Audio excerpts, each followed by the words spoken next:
നമസ്കാരം.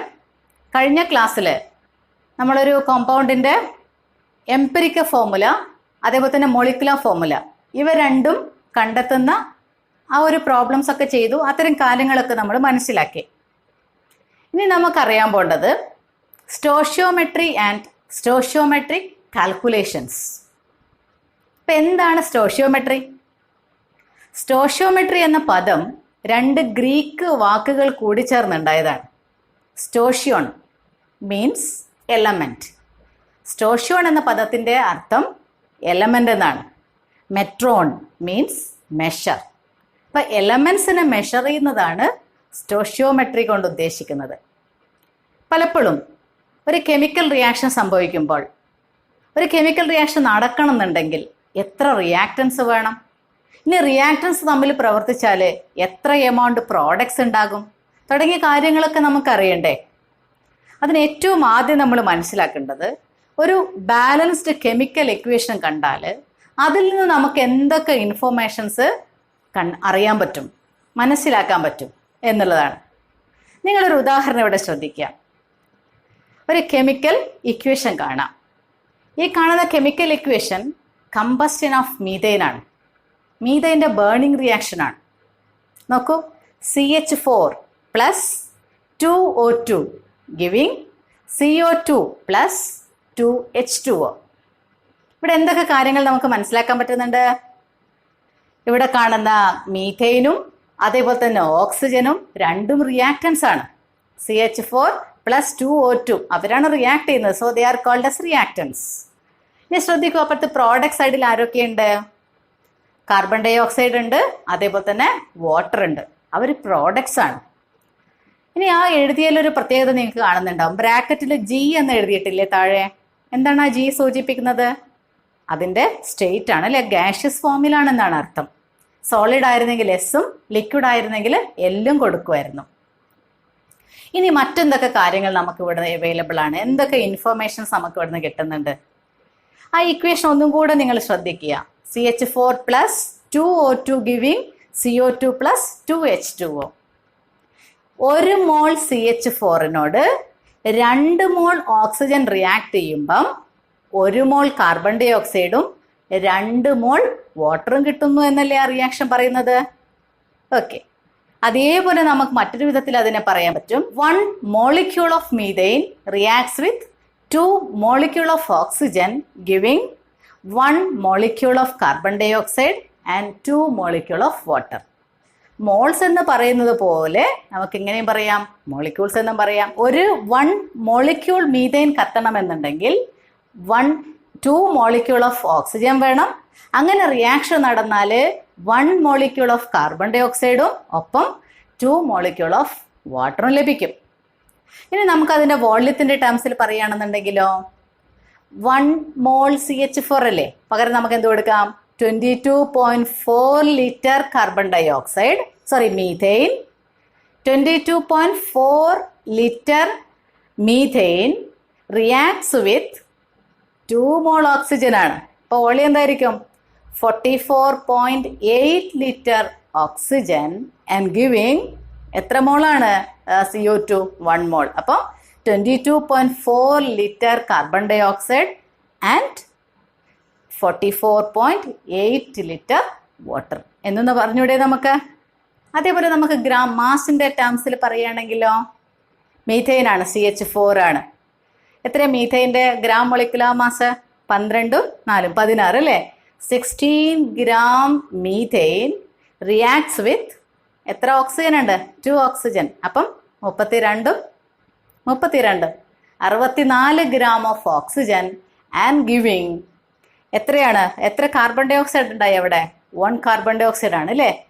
ഒരു കാർബൺ ഡൈ ഓക്സൈഡിൻ്റെ മോളിക്കുലർ വെയിറ്റ് എത്രയാണ്? നമ്മൾ നേരത്തെ കണ്ടതാണ്, 12 പ്ലസ് 32. അപ്പം 44 gram carbon dioxide plus 2H2O. 1H2O തന്നെ 18 ഗ്രാം ഉണ്ട് അല്ലേ? അപ്പോൾ 36 ഗ്രാം ഓഫ് വാട്ടർ. ഇങ്ങനെ നമുക്ക് പറയാമല്ലോ. അപ്പം ഇത്രയും ഇൻഫോർമേഷൻസ് നമുക്കൊരു ബാലൻസ്ഡ് കെമിക്കൽ ഇക്വേഷൻ കിട്ടുന്നുണ്ട്. എത്ര മോൾസ് ഉണ്ടെങ്കിലാണ് റിയാക്ഷൻ നടക്കുക, അങ്ങനെ റിയാക്ഷൻ നടന്നാൽ എത്ര മോൾസ് ഓഫ് പ്രോഡക്ട്സ് ഫോം ചെയ്യും, അത് എത്ര മാസ് എത്രയാണ് റിയാക്ട് ചെയ്യുന്നത്, ഫോം ചെയ്യുന്നത്, അതേപോലെ തന്നെ അതിൻ്റെ വോള്യം എങ്ങനെയാണ് തുടങ്ങിയുള്ള കാര്യങ്ങളൊക്കെ നമുക്ക് ഈ ഒരു ബാലൻസ്ഡ് കെമിക്കൽ ഇക്വേഷൻ ഒന്നും ലഭിക്കുന്നതാണ്. ഇത്തരം ഇൻഫർമേഷൻസ് വെച്ചുകൊണ്ടാണ് ഇനി നമുക്ക് കാണാൻ പോകേണ്ട ചില പ്രധാനപ്പെട്ട കാര്യങ്ങളിലേക്ക് നമ്മളെ സഹായിക്കുന്നത്. ഓക്കെ, അപ്പം നമ്മൾ തൊട്ട് മുമ്പേ സ്റ്റോഷിയോമെട്രിയും ബാലൻസ്ഡ് കെമിക്കൽ ഇക്വേഷൻ കണ്ടില്ലേ? ചില സന്ദർഭങ്ങളിൽ ചില കെമിക്കൽ റിയാക്ഷൻസ് ഒക്കെ ക്യാരി ഔട്ട് ചെയ്യുമ്പം ബാലൻസ്ഡ് കെമിക്കൽ ഇക്വേഷനിൽ സൂചിപ്പിച്ച അത്രയും അളവിൽ റിയാക്റ്റൻസ് ഇല്ലാതെ വരും. അങ്ങനെ ഇല്ലാതെ വരുമ്പം ചില റിയാക്റ്റൻസ് കൂടിയ അളവിലും ചില റിയാക്റ്റൻസ് കുറഞ്ഞ അളവിലും കണ്ടേക്കാം. അപ്പോൾ ഉണ്ടാകുന്ന ഒരു പ്രശ്നം എന്ന് പറഞ്ഞത് കുറഞ്ഞ അളവിലുള്ള റിയാക്റ്റൻസ് ആദ്യം റിയാക്ട് ചെയ്ത് തീർന്നു പോവുകയും ബാക്കിയുള്ളവ എക്സസ് ആയിട്ട് റിമെയിൻ ചെയ്യുകയും ഉണ്ടാകാം. അപ്പൊ ഇത്തരം റിയാക്റ്റൻസിനെ, അതായത് the reactants which gets consumed first and limits the formation of products, amount of formation of product, അതിനെ വിളിക്കുന്ന പേരാണ് limiting reagent. So what do you mean by limiting reagent? The reagents or reactants which get consumed first and limits the formation of products. They are limiting reagents. അപ്പോൾ limiting റിയേജന്റിനെ പറ്റി കൂടുതൽ മനസ്സിലാക്കാൻ നമുക്കൊരു problem കണ്ടാലോ? ശ്രദ്ധിക്കൂ ഈ ഒരു problem. 50 kilogram of nitrogen and 10 kilogram of hydrogen are mixed to produce NH3, ammonia. Calculate the NH3 formed. Identify the limiting reagent. അപ്പം ഇങ്ങനെ ഒരു ക്വസ്റ്റ്യൻ കിട്ടിയാൽ ആദ്യം നമ്മൾ ചെയ്യേണ്ടത് ഇതിൻ്റെ ബാലൻസ്ഡ് കെമിക്കൽ ഇക്വേഷൻ എഴുതുക എന്നുള്ളതാണ്. ഇവിടെ ഫോർമേഷൻ ഓഫ് അമോണിയാണ്. അമോണിയ ഫോർമേഷൻ്റെ ബാലൻസ്ഡ് കെമിക്കൽ ഇക്വേഷൻ നമുക്കൊന്ന് എഴുതാം. N2 plus 3H2 giving 2NH3. ഇതിലെല്ലാം ഗ്യാഷ്യസ് സ്റ്റേറ്റിലാണ്. സോ നമുക്ക് സബ്സ്ക്രിപ്റ്റ് ആയിട്ട് G എന്ന് കൊടുക്കാം. 1 mole of nitrogen reacts with 3 mole of hydrogen giving 2 mole of ammonia. അപ്പം 1 mole നൈട്രജന് റിയാക്ട് ചെയ്യാൻ 3 mole ഹൈഡ്രജൻ വേണം എന്നാണ് അർത്ഥം. ഇനി ഇങ്ങനെ റിയാക്ഷൻ നടന്നാൽ 2 mole അമോണിയ ലഭിക്കും എന്ന് നമുക്കറിയാം. അങ്ങനെയാണെങ്കിൽ നമുക്ക് തന്ന പർട്ടിക്കുലർ പ്രോബ്ലത്തിൽ എങ്ങനെയൊക്കെയാണ് തന്നിട്ടുള്ളതെന്നൊന്ന് ഓർത്ത് നോക്കിയേ. നൈട്രജൻ അല്ലേ, നൈട്രജൻ്റെ അളവ് എത്രയാണ് തന്നത്? നൈട്രജൻ്റെ അളവ് 50 kg എന്നാണ് പറഞ്ഞത്, 50 കിലോഗ്രാം. അത് നമുക്ക് ഗ്രാമിലോട്ട് കൺവേർട്ട് ചെയ്താലോ? 50 into 1000 എന്ന് വരുന്നു അല്ലേ? 1000 എന്ന് വരുന്നു. ഇനി നമുക്ക് നൈട്രജൻ്റെ നമ്പർ ഓഫ് മോൾസ് കാണാമല്ലോ. So number of moles of nitrogen എങ്ങനെയാ കാണാൻ? Number of moles mass by molecular mass. Mass ഇവിടെ കിട്ടിയിട്ടുണ്ട്. 50 into 10 ക്യൂബ് ആണ് അല്ലേ? 1000 എന്ന് പറഞ്ഞാൽ 10 ക്യൂബ് എന്ന് എഴുതാം. Divided by molecular mass. എത്ര നൈട്രജൻ്റെ മൊളിക്കുലാർ മാസ്? It is 28. 28ആണ്. റിയാക്ഷൻ ഈ ഒരു കാൽക്കുലേഷൻ ചെയ്താൽ നമുക്ക് എന്താ കിട്ടും? 17.86 into 10⁻²² മോൾ എന്ന് വരും. 10⁻²² മോൾ. ഓക്കെ, നമുക്ക് അതേപോലെ ഹൈഡ്രജൻ്റെ കാണണം. ഹൈഡ്രജൻ എത്രയാണ് മാസ് തന്നിരുന്നത്? ഹൈഡ്രജൻ 10 കിലോഗ്രാം ആണ് അല്ലേ? 10 കിലോഗ്രാം ആണ്. അതിനെ നമുക്ക് ഗ്രാമിലോട്ട് കൺവേർട്ട് ചെയ്താൽ എന്താ വരും? 10 into 10 ക്യൂബ് എന്ന് വരും. അത്രയും ഗ്രാം. ഓക്കെ, ഇവിടെ നമുക്ക് നമ്പർ ഓഫ് മോൾസ് കാൽക്കുലേറ്റ് ചെയ്യാലോ. Number of moles of hydrogen calculate ചെയ്യുമ്പോൾ എന്താ വരേണ്ടത്? Mass by molecular mass. ഇപ്പം 10 into 10⁻³ ഡിവൈഡഡ് ബൈ 2.016.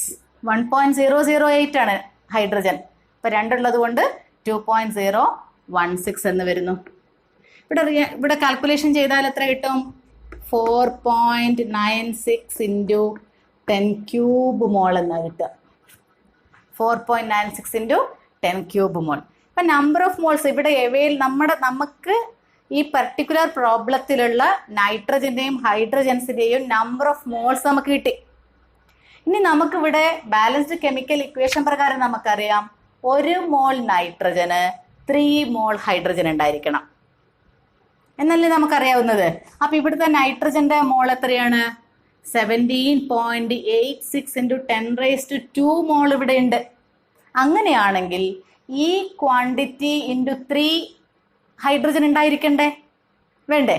അങ്ങനെയാണെങ്കിൽ നമുക്ക് നോക്കാം. നമുക്കിവിടെ പറയാൻ പറ്റും 17.86 ഇൻറ്റു 10⁻² മോൾ നൈട്രജൻ നീഡ്സ് എത്ര ആവശ്യമുണ്ട്? 3 ഇൻറ്റു 17.86 ഇൻറ്റു 10⁻² ഹൈഡ്രജൻ. അപ്പം ഇത്രയും മോൾ നൈട്രജന് ഇത്രയും മോൾ ഹൈഡ്രജൻ ആവശ്യമുണ്ട് എന്നാണ് അർത്ഥം. അതായത് നമുക്ക് പറയാം ഈ ഒരു റിയാക്ഷൻ ചെയ്താൽ കിട്ടുക 5.36 ഇൻറ്റു 10⁻³ മോൾ എന്നാണ് കിട്ടുക. നമുക്കിവിടെ ഇങ്ങനെ കൺക്ലൂഡ് ചെയ്യാം. 17.86 ഇൻറ്റു 10⁻² മോൾ നൈട്രജൻ നീഡ്സ് 5.36 ഇൻറ്റു 10⁻³ മോൾ ഹൈഡ്രജൻ. പക്ഷെ നോക്കൂ നിങ്ങൾ, നമ്മുടെ ഹൈഡ്രജൻ ഈ എമൗണ്ട് ഉണ്ടോ ഇവിടെ? ഇല്ല. എത്ര മാത്രമേ ഉള്ളൂ? 4.96 ഇൻറ്റു 10⁻³ മാത്രമേ ഉള്ളൂ. ഇവിടെ നമുക്കൊന്നും കൂടെ ഞാൻ ഇത്രയും കാര്യങ്ങളൊന്ന് പറയുകയാണ്. നൈട്രജന്റെ മാസ് ഇവിടെ ഉണ്ട്, അതിനെ നമ്മൾ ഗ്രാമിലോട്ട് കൺവേർട്ട് ചെയ്തു. നൈട്രജന്റെ നമ്പർ ഓഫ് മോൾസ് കാൽക്കുലേറ്റ് ചെയ്തു, മാസ് ബൈ മൊളിക്കുലർ മാസ് ചെയ്തിട്ട് നമുക്കിവിടെ വാല്യൂ കിട്ടി. ഹൈഡ്രജന്റെ മാസ് നമ്മളിവിടെ കണ്ടെത്തി. ഹൈഡ്രജന്റെ number of moles mass by molecular mass ചെയ്തു, അതും ഇവിടെ കണ്ടെത്തി. എന്നിട്ട് നമ്മൾ ബാലൻസ്ഡ് കെമിക്കൽ ഇക്വേഷൻ പ്രകാരം നമ്മൾ പറഞ്ഞു 1 മോൾ നൈട്രജന് 3 മോൾ ഹൈഡ്രജൻ ആവശ്യമുണ്ട്. അതായത് ഇവിടെ നമ്മുടെ ഈ പ്രോബ്ലത്തിൽ 17.86 ഇൻറ്റു 10⁻² മോൾസ് നൈട്രജൻ ഉണ്ടെങ്കിൽ ആ വാല്യൂവിൻ്റെ 3 നമ്പർ ഓഫ് മോൾസ് ഹൈഡ്രജൻ ആവശ്യമുണ്ട്. അങ്ങനെയാണെങ്കിൽ എത്ര ഹൈഡ്രജൻ വേണം ഇവിടെ? 5.36 ഇൻറ്റു 10⁻³ മോൾ ഹൈഡ്രജൻ വേണം. പക്ഷേ നമ്മുടെ പ്രോബ്ലത്തിൽ എത്രയേ ഉള്ളൂ ഹൈഡ്രജൻ? 4.96 ഇൻറ്റു 10⁻³ ഹൈഡ്രജനേ ഉള്ളൂ. അപ്പം ഹൈഡ്രജൻ ആവശ്യത്തിനുണ്ടോ ഇവിടെ? ഇല്ല. So hydrogen is the limiting reagent here. ആരാണ് എക്സസ് ഉള്ളത്? Nitrogen is the excess reagent here. അപ്പം നൈട്രജൻ എക്സസ് ആണ്. ഹൈഡ്രജൻ കംപ്ലീറ്റ് റിയാക്ട് ചെയ്ത് തീർന്നാലും നൈട്രജൻ ബാക്കിയുണ്ട്. ഇവിടുത്തെ ലിമിറ്റിംഗ് റിയേജന്റ് ഹൈഡ്രജൻ ആണ്. തീർന്നില്ല. നമ്മുടെ പ്രോബ്ലത്തിൽ ഒരു കാര്യം കൂടെ ചോദിക്കുന്നുണ്ട് അല്ലേ? എത്ര അമോണിയ ഉണ്ടായി എന്ന് ചോദിക്കുന്നില്ലേ? അതും കൂടെ നോക്കണം നമുക്ക്. അപ്പോൾ ഇവിടെ നമ്മൾ മനസ്സിലാക്കിയല്ലോ, hydrogen is the limiting reagent. നമുക്ക് അമോണിയയുടെ എമൗണ്ട് അറിയണ്ടേ? നമ്മുടെ ബാലൻസ്ഡ് കെമിക്കൽ ഇക്വേഷൻ വീണ്ടും നമ്മൾ ശ്രദ്ധിക്കുകയാണ്. ഇതിൽ നമ്മൾ മനസ്സിലാക്കി ഇവിടുത്തെ ലിമിറ്റിംഗ് റിയേജന്റ് ഹൈഡ്രജൻ ആണ്.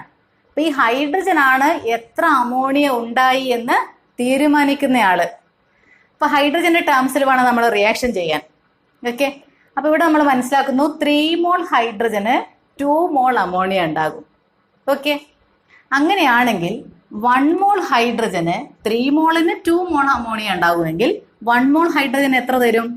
2/3 മോൾ അമോണിയ തരും. അപ്പൊ നമ്മുടെ കയ്യിൽ എത്ര ഹൈഡ്രജൻ ഉണ്ട്? ജസ്റ്റ് 4.96 മോൾ ഉണ്ട് അല്ലേ? അപ്പൊ 4.96 മോൾ ഹൈഡ്രജൻ എത്ര തരും? 4.96 into 2/3 moles of ammonia.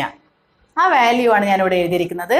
3.30 into 10⁻³ mall of ammonia.